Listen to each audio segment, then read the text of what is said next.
Aujourd'hui je suis hyper contente de vous retrouver dans une nouvelle vidéo. Donc aujourd'hui ça sera une vidéo particulière parce que j'ai décidé de changer en fait de type de vidéo pour aujourd'hui.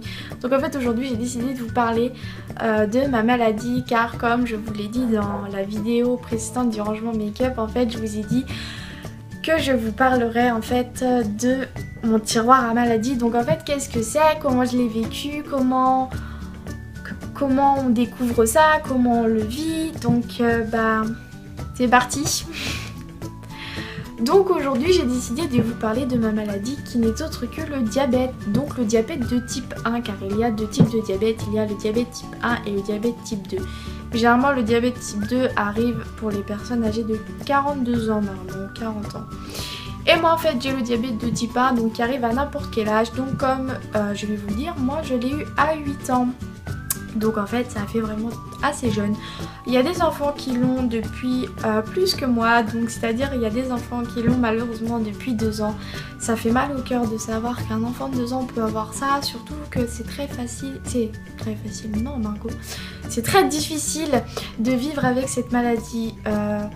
On s'efforce de sourire chaque jour, de se dire que chaque jour ira bien, que chaque jour se passera bien, que chaque jour il n'y aura pas de problème, qu'on vivra normalement, et on essaye de vivre normalement en fait avec cette maladie. On fait tout pour vivre normalement avec cette maladie. Donc en fait le diabète, qu'est-ce que c'est? C'est une destruction progressive du pancréas, enfin des cellules du pancréas.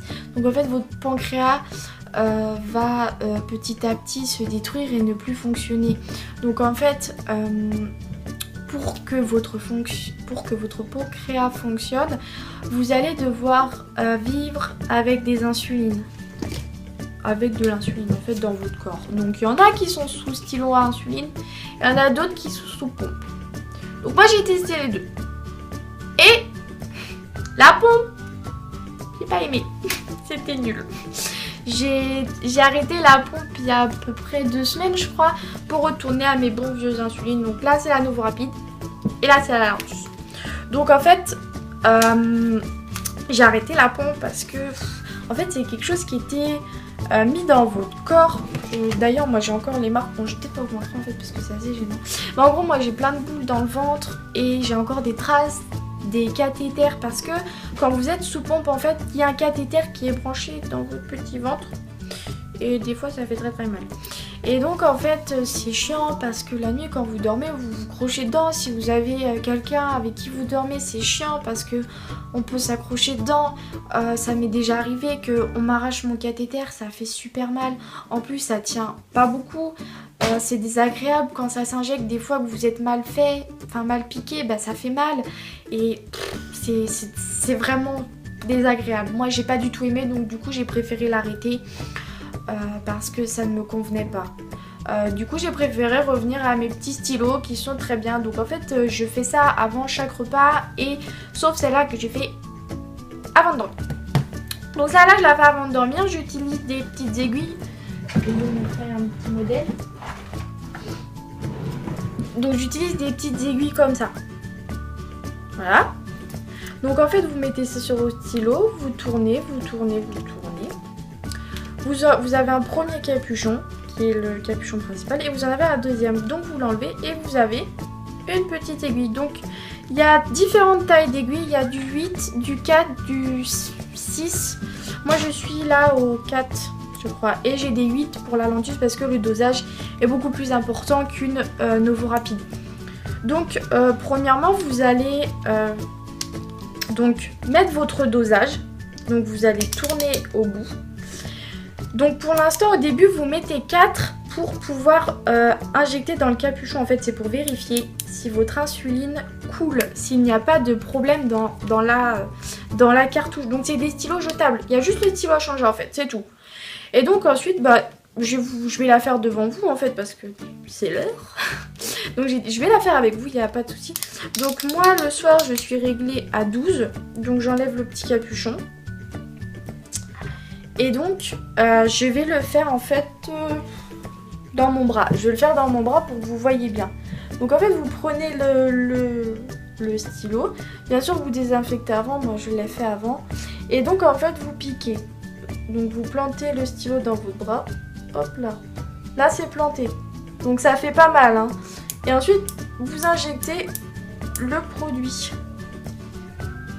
Si ça s'injecte. Appuyez bien fort. Et ensuite, donc, vous comptez 20 secondes.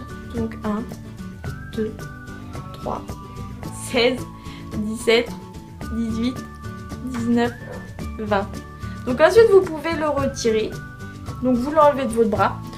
Vous remettez le petit capuchon dessus. Ensuite, vous remettez le gros capuchon. Et ensuite, vous dévissez, toujours. Vous dévissez, hop, et vous refermez votre stylo. Et c'est terminé. Ça y est, c'est fini, votre insuline est faite. Donc moi, je me fais ça tous les jours, avant chaque repas, avant de dormir. Et je préfère comme ça, parce que je me dis qu'après, je suis tranquille.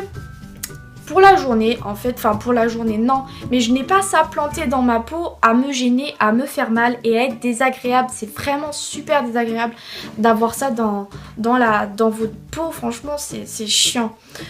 Et donc, en fait, sinon, après, vous devez vérifier votre taux de sucre dans le sang. C'est ce qui vous permet de calculer votre dosage. Donc, moi, pendant un moment, j'ai eu un appareil comme ça. Donc qui marche avec des bandelettes en fait que vous mettez dans le lecteur, juste ici, là. Et donc vous insérez votre goutte de sang sur la bandelette. Vous piquez avec le petit stylo et ça vous donne votre taux de sucre dans le sang. Moi aujourd'hui, j'ai testé mieux, donc je l'ai testé, je l'ai mis hier soir en place. Donc c'est un petit appareil comme ça. Donc c'est le Freestyle Libre. Et en fait vous avez juste un capteur dans votre bras. Donc c'est à dire qu'en fait vous l'avez pendant 14 jours. Je sais pas si vous vous rendez compte, 14 jours c'est énorme. Au lieu de se piquer en fait tous les jours.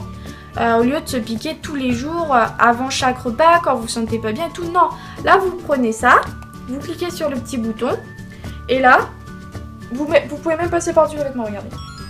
Voilà, donc là il a sonné, donc il m'a donné mon résultat, donc 2,12. C'est un peu élevé. Bien Margot, bien. Non, normalement je dois être entre 0,70 et 1,20. Bon là c'est un peu plus élevé. Voilà. Ne faites pas comme moi. Et donc ça vous donne votre résultat, ça vous trace une petite courbe. Et ce patch bien sûr est à changer tous les 14 jours. Hein, je sais pas si je l'ai dit. Si, je crois. Donc il a changé bref tous les 14 jours. Et votre appareil vous l'indique en haut. C'est écrit fin dans 14 jours. Je sais pas si vous allez bien voir.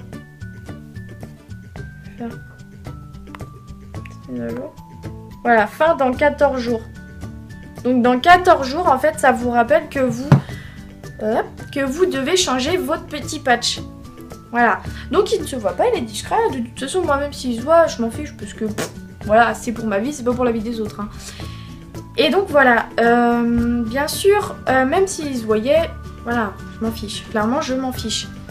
Et donc, pour le mettre, c'est pas très facile. Donc je vous ferai une vidéo tutoriel avec mon père parce que je ne peux pas le mettre seul parce que comme ça fait que depuis hier, voilà, j'ai besoin d'un coup de main, j'ai besoin de quelqu'un parce que ça me fait peur, la tête de l'aiguille est assez grosse.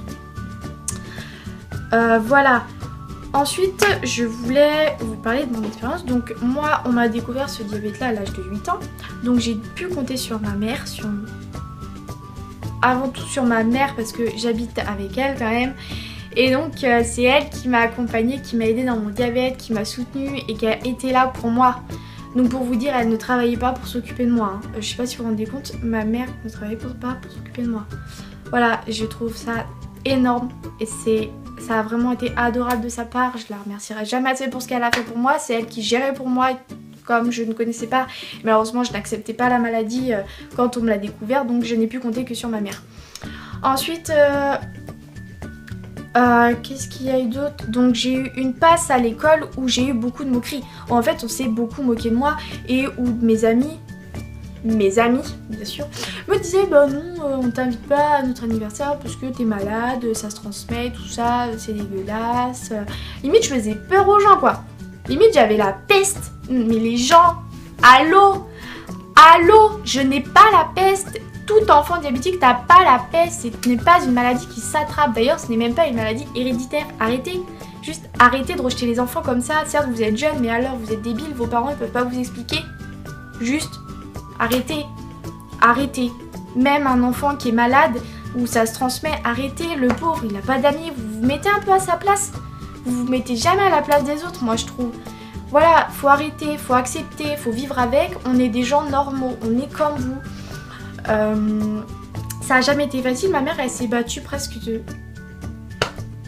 la moitié de ma vie en fait, pour que je sois acceptée, pour que j'ai des amis, pour que je vis bien. Et aujourd'hui, je vis très très bien. Je vis vraiment peut-être mieux qu'avant, ça se trouve. Donc pour vous dire, voilà, faut vivre avec. Les gens qui sont comme ça, qui ne veulent pas de vous, c'est des abrutis, c'est tout ce que vous voulez.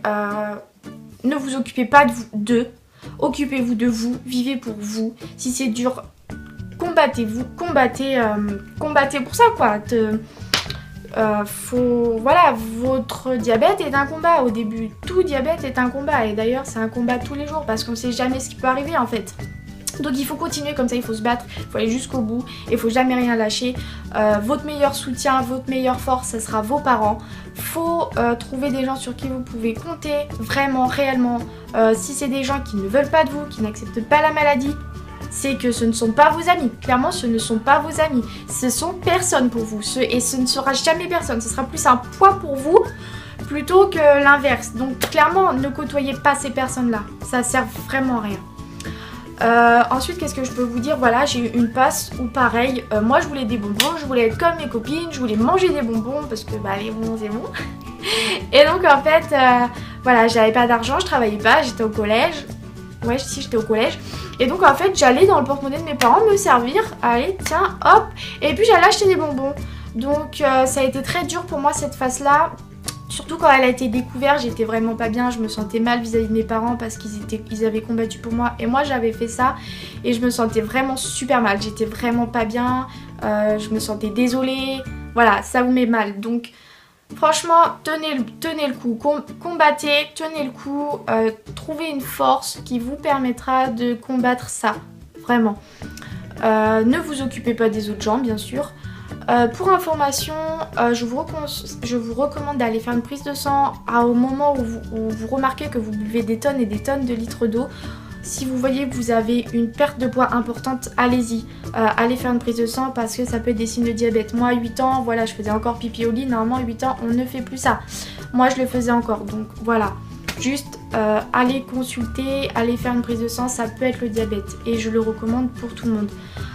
Dans mes vidéos qui suivront, je pense faire peut-être des tutoriels, présenter des nouveaux appareils, les tester et tout ça parce que je pense que ça peut être intéressant pour les diabétiques qui viennent d'être diabétiques, qui sont arrivés dans la phase du diabète et qui veulent connaître tout ça. C'est plus intéressant, ça peut aider des personnes et moi j'ai envie d'aider des personnes, j'ai pas envie d'être là sur ma chaise à dire ouais mais je fais des vidéos et tout ça. Non, il faut aider son prochain, il faut aider les nouveaux diabétiques. Voilà, c'est des jeunes, ça peut être des jeunes enfants, donc il faut aider n'importe quelle personne qui devient diabétique. Voilà, je vous ferai des tutoriels, peut-être tester chaque produit qui arriveront, qui viendront de sortir pour vous montrer en fait, pour vous donner mon avis. D'ailleurs, dans une semaine, je vous redonnerai mon avis sur ces petits appareils, sur ce que j'en pense, si ça me gêne ou quoi. Voilà, sur ce, je vous fais plein de gros bisous et je vous dis à bientôt pour une prochaine vidéo. Salut!